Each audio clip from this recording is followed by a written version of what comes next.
Imagine being told a story as a child, a story so strange, so mythical, you'd never think twice about whether it was true. But centuries later, scientists discover that very myth described a real disaster, down to the smallest detail. This isn't a fantasy. It's one of the strangest cases where mythology and reality collided. And it happened on a small Greek island called Thera, what we know today as Santorini. The myth? The fall of Atlantis? The disaster? One of the most powerful volcanic eruptions in human history.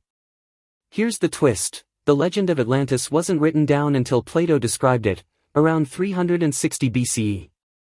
Yet the eruption of Thera happened more than 1,000 years earlier, around 1600 BCE.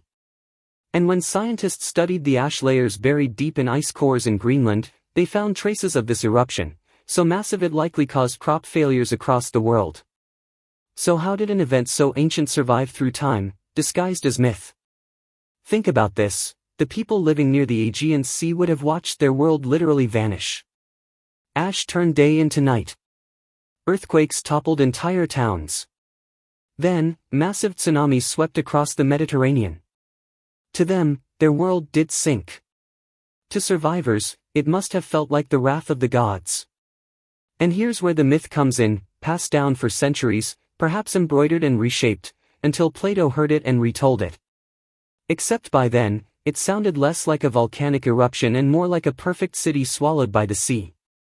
But what if Plato wasn't inventing a cautionary tale, just echoing memories of a real disaster that human memory refused to let die?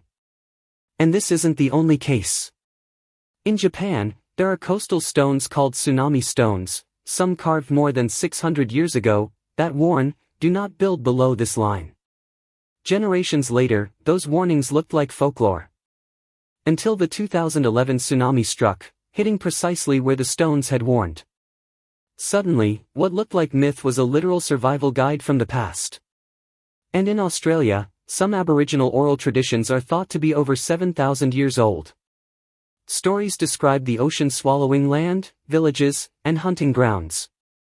For centuries, those tales sounded like creation myths, until geologists discovered that sea levels did, in fact, rise dramatically after the last ice age, drowning coastal plains. Somehow, those memories lasted across hundreds of generations. So here's the big question. Are myths just stories, or are they encrypted records of real disasters? And if ancient myths remembered the past so vividly, could they also be warnings for the future? Because when you hear a legend about a city swallowed by the sea, or a mountain that breathes fire, it might not just be mythology. It might be history, hidden in plain sight. And maybe, just maybe, we should start listening to old stories more carefully. By the way, if you're enjoying this dive into the mysteries where myth and reality collide, make sure to tap subscribe. We've got even stranger stories ahead, like the ancient symbol that seems to appear in cultures who never met, and what it might actually mean. So what do you think? Were ancient myths just tales around a fire, or coded survival manuals for the generations that followed? Let me know in the comments.